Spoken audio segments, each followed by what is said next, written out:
નમસ્કાર વિદ્યાર્થી મિત્રો, આજના આ ખાસ સત્રમાં સૌનું સ્વાગત છે. આજે આપણે વિજ્ઞાનના એકદમ પાયાના અને એટલા જ રસપ્રદ પ્રકરણ રાસાયણિક પ્રક્રિયાઓ અને સમીકરણો પર વાત કરવાના છીએ. આપણે એ સમજીશું કે અલગ અલગ તત્વો કેવી રીતે એકબીજા સાથે પ્રક્રિયા કરે છે અને આપણી આસપાસના પદાર્થોનું સ્વરૂપ જ બદલી નાખે છે.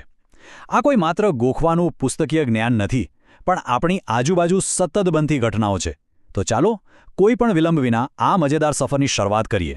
આજના આપણા અભ્યાસની રૂપરેખા ખૂબ જ સીધી છે. સૌથી પહેલાં આપણે ઓક્સિડેશન અને રિડક્શનના મૂળભૂત ખ્યાલો સમજીશું. ત્યારબાદ આ જ પ્રક્રિયાઓ આપણા રોજિંદા જીવનમાં લોખંડનું ક્ષારણ અને ખોરાક બગડવા જેવી ઘટનાઓ કેવી રીતે સર્જે છે તેની ચર્ચા કરીશું. અને છેલ્લે આખા પ્રકરણનું ઝડપી પુનરાવર્તન કરીને પાઠ્યપુસ્તકના સ્વાધ્યાયના પ્રશ્નો ઉકેલીશું. તો ચાલો વિભાગ 1થી શરૂઆત કરીએ. ઓક્સિડેશન અને રિડક્શનના મૂળભૂત ખ્યાલો. રાસાયણિક ફેરફારોની દુનિયામાં પ્રવેશવા માટે આ સૌથી પહેલું અને મહત્વનું પગથિયું છે. હવે રાસાયણિક પ્રક્રિયાઓ કેવી રીતે કામ કરે છે તે સમજવા માટે આ બે વ્યાખ્યાઓ મગજમાં એકદમ ફિટ બેસાડવી પડશે. ઓક્સિડેશન એટલે એવી પ્રક્રિયા કે જેમાં પદાર્થ ઓક્સિજન મેળવે છે અથવા તો હાઇડ્રોજન ગુમાવે છે. સાવ સરળ. અને રિડક્શન એનાથી બરાબર ઉલટું છે. તેમાં પદાર્થ કાં તો ઓક્સિજન ગુમાવે છે અથવા હાઇડ્રોજન મેળવે છે. આ બંને પ્રક્રિયાઓ એક જ સિક્કાની બે બાજુ જેવી છે. આ બંને પ્રક્રિયાઓની સામસામી સરખામણી કરીએ તો સમજવામાં વધુ સરળતા રહેશે.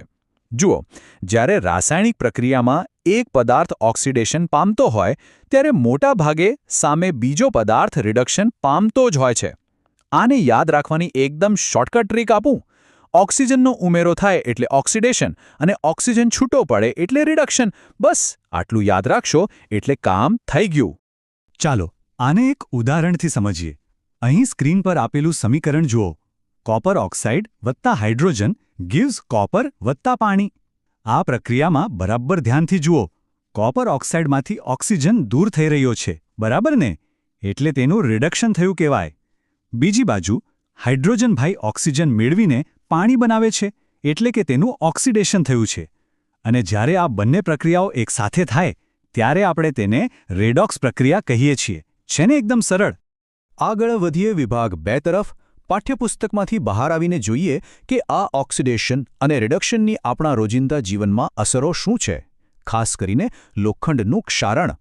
ક્યારે એવો વિચાર આવ્યો છે કે લોખંડની નવી ચમકતી વસ્તુઓ થોડા સમય પછી લાલાશ પડતા કથ્થઈ રંગની કેમ થઈ જાય છે? આપણે બધાએ આ જોયું જ હશે. આવું શા માટે થાય છે? નવી નક્કોર વસ્તુઓ પર આવો કાટ કેમ લાગી જાય છે? આ પ્રશ્ન ખરેખર વિચારવા જેવો છે. પાછળનું મુખ્ય કારણ છે ક્ષારણ, જેને અંગ્રેજીમાં કરોઝન કહે છે. જ્યારે ધાતુ પર તેની આસપાસના ભેજવાળા વાતાવરણ કે એસિડનો હુમલો થાય છે ત્યારે તેનું ધીમે ધીમે ક્ષયન થવા લાગે છે. લોખંડ પર કથ્થઈ પડ જામવું, જેને આપણે કાટ કહીએ છીએ, અથવા ચાંદીની વસ્તુઓનું કાળું પડવું અને તાંબાના વાસણો પર જામી જતું લીલું સ્તર, આ બધા જ ક્ષારણના જીવંત પુરાવા છે. અને હા, આ જ ક્ષારણને કારણે દર વર્ષે મોટા પુલ અને વાહનોને લાખો કરોડોનું નુકસાન થાય છે. હવે જોઈએ વિભાગ 3. આ રાસાયણિક અસરો માત્ર ધાતુ પૂરતી સીમિત નથી હો. ખોરાકનું બગડવું એટલે કે ખોરાપણું પણ આનું જ પરિણામ છે. ચાલો સમજીએ કેવી રીતે. બજારમાંથી બટાકાની ચિપ્સનું પેકેટ લઈએ ત્યારે એવું નથી લાગતું કે ચિપ્સ કરતાં તો હવા વધારે છે? પણ ખરેખર તે માત્ર સામાન્ય હવા નથી હોતી. તેમાં નાઇટ્રોજન જેવો નિષ્ક્રિય વાયુ ભરવામાં આવે છે. પણ આવું શા માટે? આની પાછળ એક મોટું વિજ્ઞાન છુપાયેલું છે. થાય છે એવું કે જ્યારે તેલ કે ચરબીવાળો ખોરાક લાંબો સમય હવામાં ખુલ્લો રહે છે ત્યારે ઓક્સિડેશન થવાને કારણે તે ખોરો થઈ જાય છે. તેનાથી સ્વાદ અને વાસ બંને બગડી જાય છે. આ રોકવા માટે ખોરાકમાં એન્ટીઓક્સિડન્ટ ઉમેરવામાં આવે છે. ચિપ્સ બનાવતી કંપનીઓ પેકેટમાંથી ઓક્સિજન કાઢીને તેમાં નાઇટ્રોજન વાયુ ભરે છે. આ વાયુ એક કવચ તરીકે કામ કરે છે અને ચિપ્સનું ઓક્સિડેશન થતું અટકાવીને તેને એકદમ ક્રિસ્પી અને તાજી રાખે છે. ચાલો હવે આપણે પહોંચી ગયા છીએ વિભાગ 4 પર. આપણે જે કંઈ શીખ્યા છીએ તે પ્રકરણના મુખ્ય મુદ્દાઓનું ફટાફટ પુનરાવર્તન કરી લઈએ. આ પ્રકરણમાં કેટલીક ખાસ રાસાયણિક પ્રક્રિયાઓ યાદ રાખવી એકદમ અગત્યની છે. પહેલી છે સંયોગીકરણ, જેમાં પદાર્થો એકબીજા સાથે જોડાઈને નવો પદાર્થ બનાવે છે. બીજી છે વિઘટન, જે બરાબર ઉલટું છે. તેમાં એક પદાર્થ તૂટીને અલગ અલગ પદાર્થો બને છે. પછી આવે છે વિસ્થાપન, જેમાં વધુ તાકાતવર એટલે કે સક્રિય તત્વ ઓછા સક્રિય તત્વને તેના સ્થાન પરથી દૂર કરે છે. અને છેલ્લે અવક્ષેપણ, જેમાં પાણીમાં ઓગળે નહીં તેવા અદ્રાવ્ય ક્ષારો ઉત્પન્ન થાય છે. આ ચારે વ્યાખ્યાઓ મગજમાં ક્લિયર હોવી જ જોઈએ. આ ઉપરાંત ઉષ્માના આધારે પડતા બે મુખ્ય પ્રકારો તો ભૂલવા જ ન જોઈએ. એક છે ઉષ્માક્ષેપક પ્રક્રિયાઓ, જેમાં નીપજ બનવાની સાથે સાથે ઉષ્મા એટલે કે ગરમી મુક્ત થાય છે. આપણું શ્વસન પણ ઉષ્માક્ષેપક પ્રક્રિયા જ છે. જ્યારે બીજો પ્રકાર છે ઉષ્માશોષક પ્રક્રિયાઓ, જેમાં પ્રક્રિયા થવા માટે બહારથી ઉષ્મા કે ઊર્જા આપવી પડે છે. આ તફાવત વારંવાર પરીક્ષામાં પૂછાતો હોય છે. અને હવે આપણો અંતિમ અને સૌથી પ્રેક્ટિકલ વિભાગ, સ્વાધ્યાયના પ્રશ્નોનો ઉકેલ. અત્યાર સુધી જે શીખ્યા તેનો અસલી ઉપયોગ અહીં જ કરવાનો છે. ચાલો જોઈએ આપણે કેટલું યાદ રાખ્યું છે. સ્વાધ્યાયના પહેલા પ્રશ્ન પર નજર કરીએ. અહીં લેડ ઓક્સાઇડ અને કાર્બન વચ્ચેની પ્રક્રિયા દર્શાવી છે. અને પ્રશ્ન એ છે કે આપેલા વિધાનોમાંથી કયા ખોટા છે. સમીકરણ જુઓ. અહીં લેડ ઓક્સાઇડ પીબીઓ પોતાનો ઓક્સિજન ગુમાવી રહ્યો છે, એટલે કે તેનું રિડક્શન થાય છે. અને સામે કાર્બન ઓક્સિજન મેળવીને કાર્બન ડાયોક્સાઇડ બને છે, એટલે તેનું ઓક્સિડેશન થાય છે. આનો અર્થ એ કે લેડ રિડક્શન પામે છે અને કાર્બન ડાયોક્સાઇડ ઓક્સિડેશન પામે છે. આ બંને વિધાનો તદ્દન ખોટા છે, કારણ કે હંમેશા પ્રક્રિયકોનું ઓક્સિડેશન કે રિડક્શન થાય છે, નિપજોનું નહીં. આ નાનકડી વાત બરાબર નોંધી લેજો.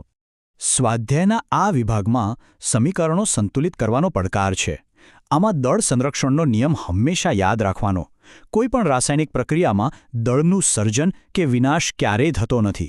એટલે કે તીરની ડાબી બાજુ અને જમણી બાજુ રહેલા દરેક પરમાણુઓની સંખ્યા બરાબર એકસરખી હોવી જ જોઈએ. સ્વાધ્યાયનો 18મો પ્રશ્ન જુઓ. આ પ્રશ્ન સીધો આપણી અગાઉની કાટ લાગવાવાળી ચર્ચા સાથે જોડાયેલો છે. લોખંડની વસ્તુઓ પર આપણે રંગ શા માટે લગાવીએ છીએ? ખૂબ જ સરળ છે.